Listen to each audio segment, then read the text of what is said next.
নমস্কাৰ, আপোনালোকক সকলোকে ৱেলকাম জনাইছোঁ মোৰ হেমন্ত মিলি ব্লগছলৈ। আপোনালোকক স্বাগতম জনাইছোঁ মোৰ নতুন ভিডিঅ'লৈ। আপোনালোকে চাই কেনেকৈ পালে ভিডিঅ'টো লাইক, কমেণ্ট, শ্বেয়াৰ, ছাবস্ক্ৰাইব কৰি দিব নাপায়। সেইটো লৈ আহিছোঁ, ভাগৰ লাগেতো, বেয়া লাগে, এইটোতো খাব লাগিব ন। এটা বিধা বনাওঁতে মিনিমাম 500-600 টকা খৰচা হয়। তেলৰ ভাড়া দিনটো বেকাৰ যায়। ছাবস্ক্ৰাইব এটা কৰি দিলে আপোনালোকৰ এটকাও নাযায়, চাই দিব আৰু। গতিকে থেংক ইউ।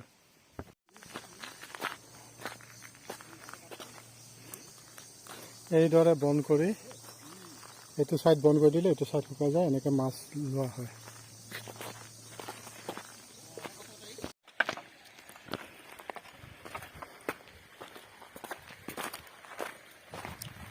পাছত হয়তো ভেটি দিব, বহুত পাব, মই কৈছোঁ নহয়।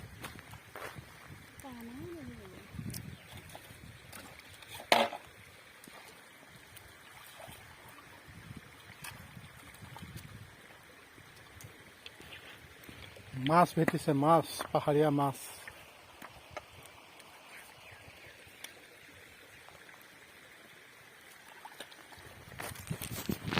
বুজিছে ককা, সেইটো পাছত কিবা কৰি দিব, বহুত মাছ সোমাই আছে।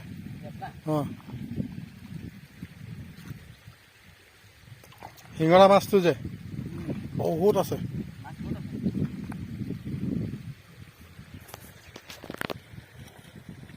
ইয়াৰ পৰা পলাব।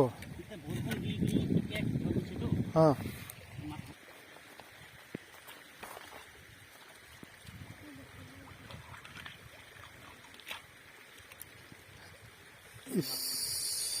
কি আছে চিচা?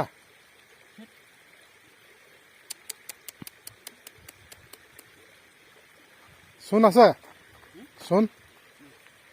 চূণ লগাই দিয়ক, এইপিনে আহক।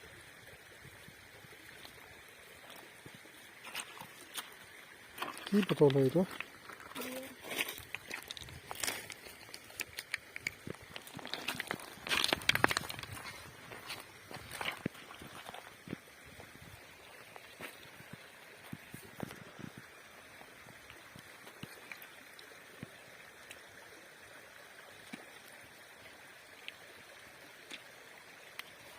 চূণটো লগাই দিয়ক।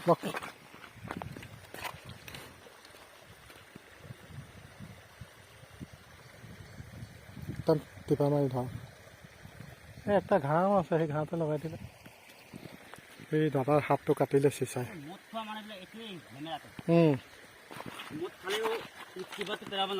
নালাগে, চিচাটো পেলাই দিলে একো নাই, ফুটাই দিয়ে যে।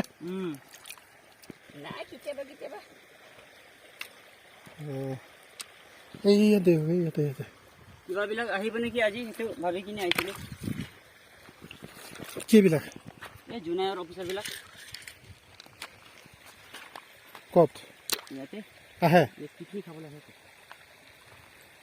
কি কৈছিল অসমীয়া একজন কিবা আছিলে, নামটো কি আছিলে? ছাৰ কৈছিলে বৰা ছাৰ।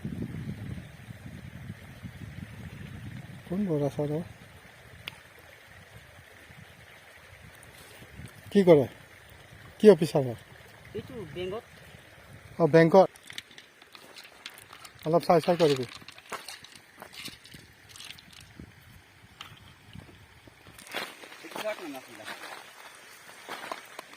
এয়া মাছৰ বজাৰ দেখি পাইছে নাই নাজানো, আপোনালোকে চাওক। চব অৰুণাচল মাছ লোৱাৰ পদ্ধতি নতুন, চব ফুলদানিৰ নিচিনা হৈ আছে। আপোনালোকে মোৰ ভিডিঅ'টো যিমান পাৰে লাইক, কমেণ্ট, শ্বেয়াৰ কৰিব নাপাহৰিব। মাছেই মাছ, য'ত দেখে এই মাছৰ বজাৰ। সঁচাকৈ দেই,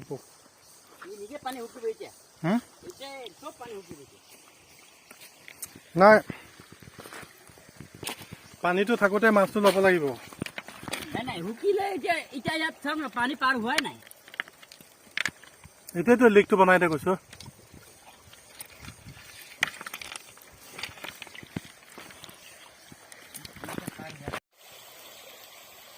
নদী শুকাই যোৱাৰ লগে এই পাহাৰীয়া মানুহবিলাকে মাছ বুটলিছেগৈ। মাছ বুটলি আছে তেওঁলোকে। মাছ লোৱা নতুন পদ্ধতি এটা শিকিলোঁ আজি। আপোনালোকে মোৰ চেনেলটো ছাবস্ক্ৰাইব কৰি দিব। থেংক ইউ, ধন্যবাদ। জয় আই অসম।